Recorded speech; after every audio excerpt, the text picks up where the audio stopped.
Dim summary, so glad you could join us.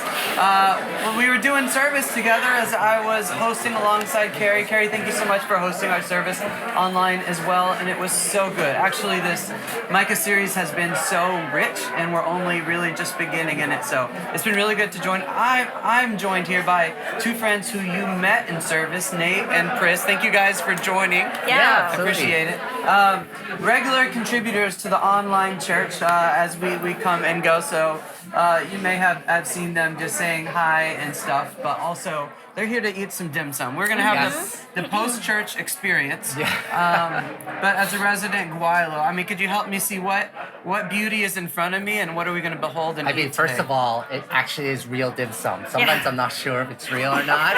But You mean like you think it's wax? Yeah, and it's I don't know. All right. Camera, So what are we looking at today? What are we gonna be Today dining on? we've got 牛肉丸, and then we've got 排骨, 春卷 and 煎堆. That's great. Yeah. And in And other then to languages like translate English, that- yes, that might mean. Right, we've got, funny looking beef balls here, some spare ribs with pumpkin, Ooh. some spring rolls, the skinniest spring rolls I've ever seen, and some, what is that, puff balls? Rice dumplings. yeah. Rice maybe. dumplings with sesame, and I'm gonna guess red bean cakes inside that.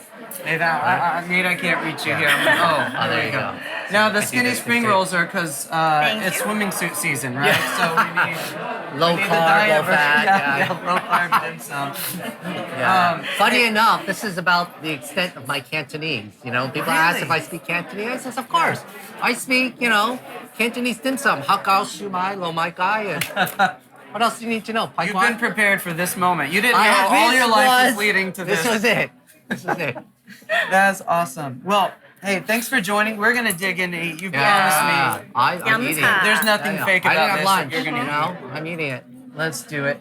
Now, we've had the privilege to, as we heard kind of in service, you've been supported partners for a long time, have a long history with Island ECC, and in fact, when I came on board, I was working with students, we had a chance to cross paths, and so I brought a photo going back, I don't know how well you'll see it, but from 2014, this was in another country, but this is me with before the salt and pepper, and a little more up top, and my now 7.5-year-old Titus.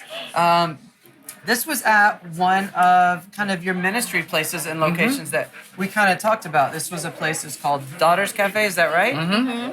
And so we took the middle school from our church to kind of meet a bunch of ministries, learn really kind of what Pastor Sherman and Pastor Brett have been talking about, or what are ways that we can live out justice, bring beauty.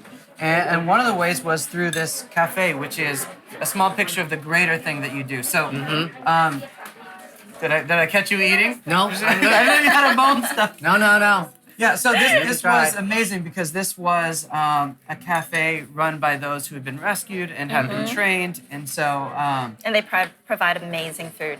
It was- Amazing food and desserts. actually I fell in love with the salad. I remember this meal, because there was a watermelon feta salad Yeah. that was on your menu. I'd never had it, and I had become addicted ever since. You can ask my wife. So you changed my life, but more importantly, many others through this and your other That's what ventures. we were trying to do. Change lives, save lives. So hey, one of the overarching themes we talked about today was the Imago Dei, or being made in the image of God, and how that affects, well, I think at the core, how we should see ourselves, but how we see others as well. So in what you do in your ministry, how does that affect the way, your purpose, the way you treat people? How does the image of God influence what you do and what you believe? I think sometimes when we're doing like fighting human trafficking, it's easy to get, fixated on the issue, which seems like an issue, it's really big, but forget that behind this issue, the reason why it breaks our hearts is really because it's about people people made in the image of God who are being affected by it, who are being hurt by it and being broken by it.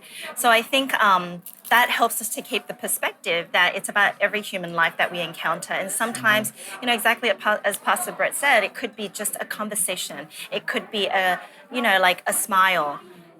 And even those small ways can really impact someone or even through a prayer, because they are made in the image of God, and we need to keep that perspective. That's right. That's right.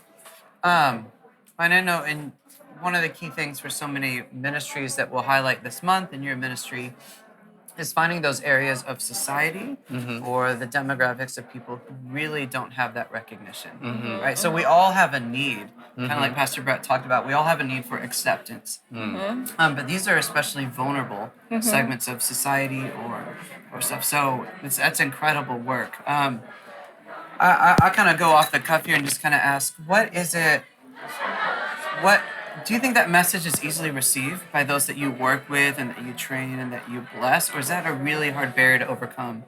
That you are valuable after probably being told your whole life you're not, whether directly told or circumstantial. Do you feel like that's a hard barrier to overcome as you build a relationship? Yeah. I think a lot of the time, like you said, they've been used to just being told what to do. They don't even know that they have the right to have their own thoughts, to make decisions over their lives, because whether it's just many of this, it's just happened for a long time in their lives. And so regaining that trust, and to know their self-worth takes a long time, because in order for them to receive love, they need to believe that they deserve the love. And Right. so I think that it's again starts off with the little actions. They are surprised about, why do you keep coming to care for me? Why do you keep persisting in helping me? I don't deserve this. And it's just showing them that I'm doing this not because of you, but because you of whether you deserve it or not, but because God just loves you. And we're hoping that you would really know that no matter what has happened in your past or in the future, that God loves you just the same. And that takes time. Exactly. Which is, go ahead. And we hope that they know this isn't going to be a quick fix, but that there are people who are going to walk the long way, and that's what people, the business leaders that we're doing, that we're supporting do, and that they know there's no rush to this, and I've got my whole life to look forward to really grasping what this truth is. Yeah. I think part of that is also knowing, like Priscilla said, as we walk through with them, we let them know that it's not as though we're better, right? It's that we are broken just as much as you are.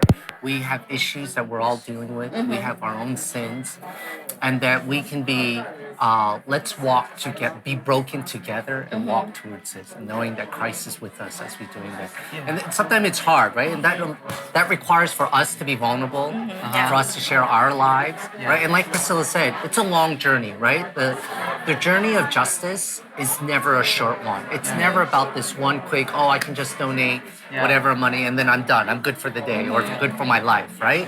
It's a continuous journey that we need to continue to walk. That's what these people need. Yeah. They want to know, is that, are you just going to abandon me just like everyone else? And Yes. no, right? With Christ with us, we are going to walk with you all the way through. Yeah. The Imago Dei is such a levels the playing field. We're all created equally valuable. And so I think we only have to think about ourselves of how much does it take people inputting into us to change our habits or our mindset or what we grew up with? And so the beauty of ministries, especially all the ones we're highlighting this month, is long-term relationship. Yes. Because you can come in with the greatest information, the greatest smile, the greatest gospel, everything.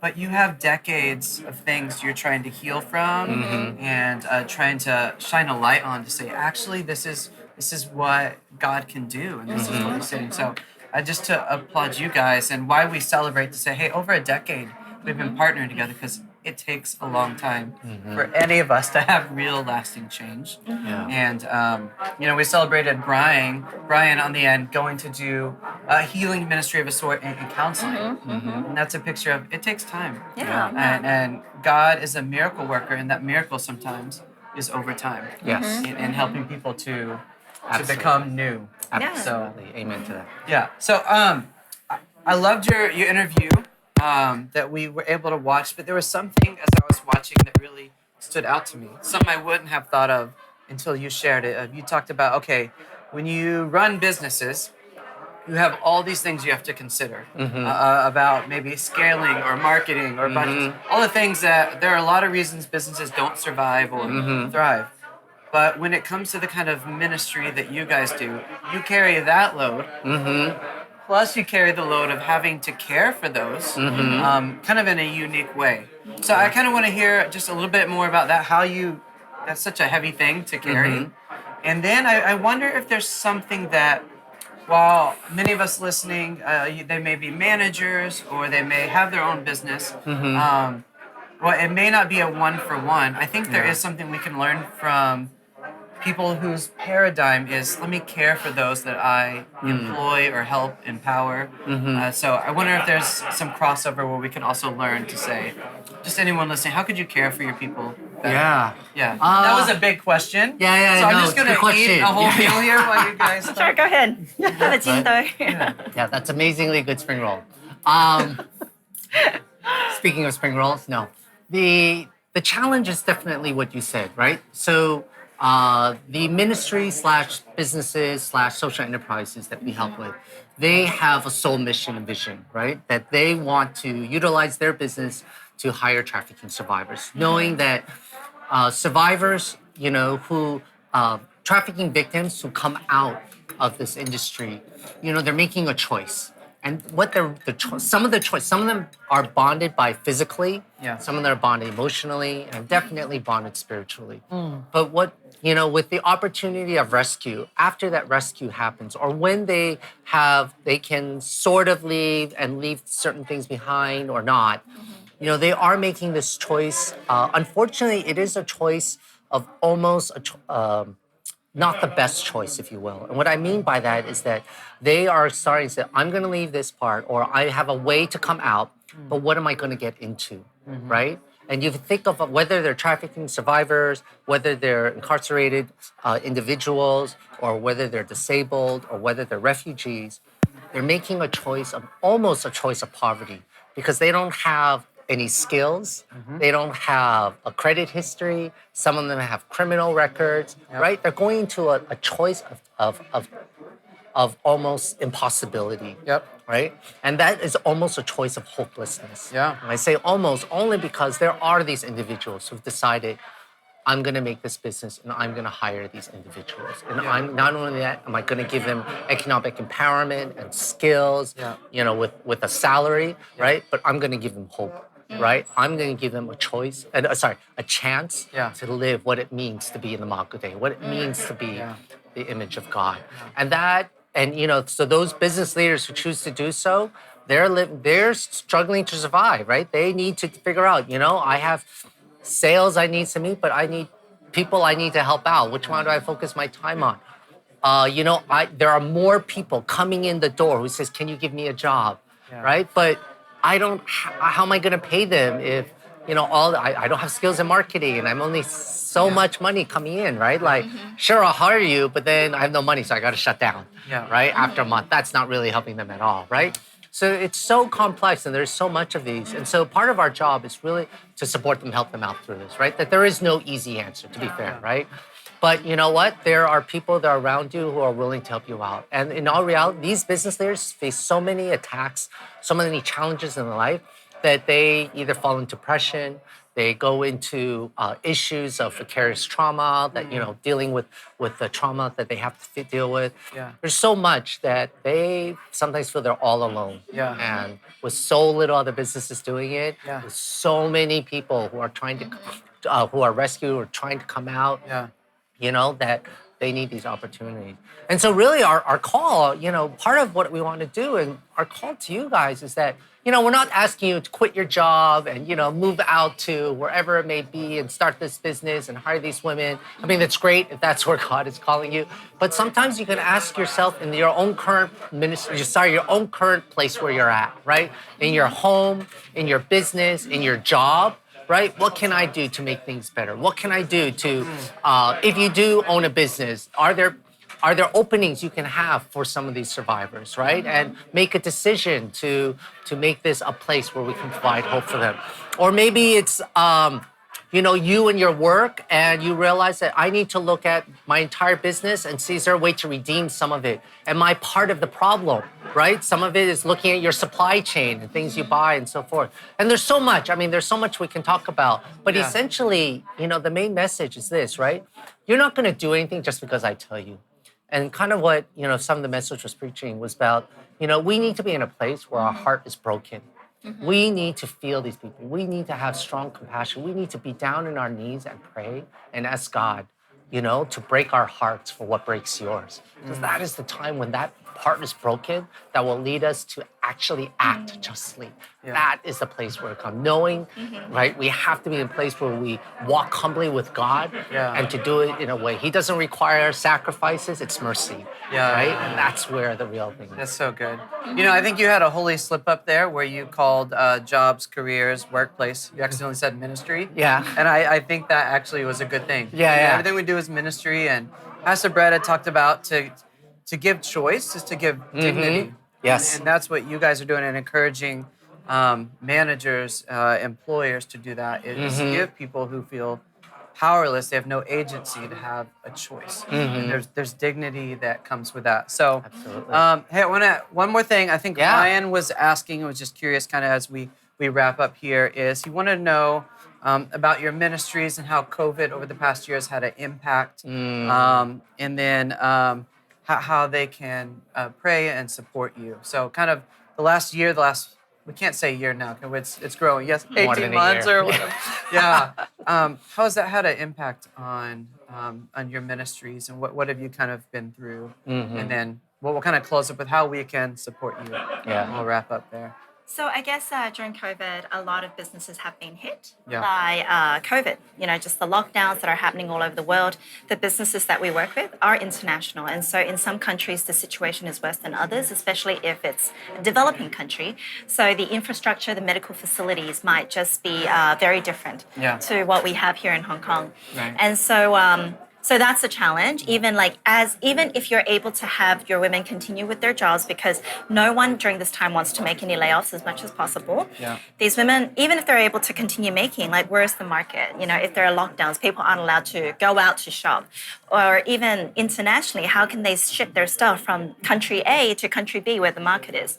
So we've really had to see how we can support businesses in that, figuring some of these logistics, maybe even looking at how they can pivot their business to really meet the demand during that time. But I think the other really tricky issue is during these lockdowns, a lot of the women that they have been employing are actually, there's research to say that these women are actually more susceptible to abuse during, at home, domestic violence. Yeah. So how are you able to support your staff remotely? When you're stuck in your house, they're stuck in their house. So it's just a lot of concern, and so just kind of work through some of those challenges. That's true. I would think the ministries you help host and bless create a culture. Like you show up to work. And it's a reminder of the new place. You're surrounded by positive messages, and you take that away, and you take away the positive messaging that's been coming in, the hope, the truth, right? So I could definitely see where I wouldn't have thought about that, but people are way more vulnerable now, the women, as they're now stuck inside. Yeah, exactly. Just this simple importance, like you said, of turning up to work every day and having someone to check in on you, to be able to have that conversation about what's hard, and that connectivity. I think we all crave that, has been taken away from a lot of us. Brian, that was, go ahead. No, I was just going to say practically, a lot of you guys have skills. God has given you experiences, skill sets, expertise.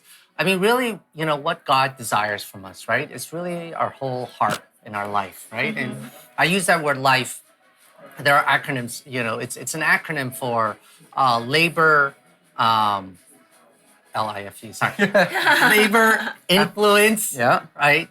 Finances, and economic. And expertise, right? And so what I'm asking you is that look at those things. Look at those inventory that you have, right? Again, labor, what did I say? I know.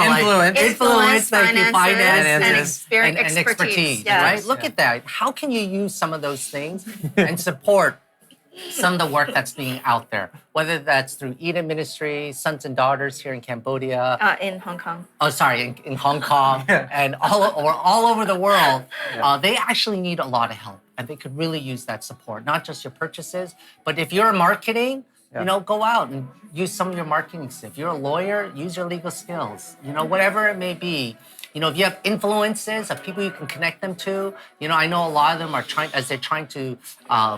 The women are making some of these products and then they're selling them. Yeah. They need connections to whomever who's willing to buy, whether it be to a hotel, to a large retailer or whatever it may be. I mean, you guys know what you guys have that God has blessed you with that you can share with the world. Awesome. Ryan, that was a great question. And I know, Rick, you were just chiming in and asking, is there trafficking in Hong Kong? I think, as we wrap up, Nate mentioned Sons and Daughters. That might be just a good place to start and work with a ministry that is kind of local, that is helping women and helping give them dignity by having choice, and something you can also support by buying. I know they've made handmade soaps and other stuff. So that's a great ministry to kind of start with. But thank you guys for chiming in, for being with us at church. Thank you for being the church. And Nate and Chris, thank you guys for doing what you do, inspiring us, and sharing a good meal with me. Thank you for appreciate giving some. it. Yeah. I mean, if people wanted to really find out how, just contact us and we'll love to connect you guys with different things. And I'm sure the church as well. Yeah. Carrie and I on the chat can help connect you and get you connected this week if you have any questions. But we love you, church. We're going to continue in our Micah 6:8 series next week. So we'll see you then. Take care. Bye. Bye. Bye.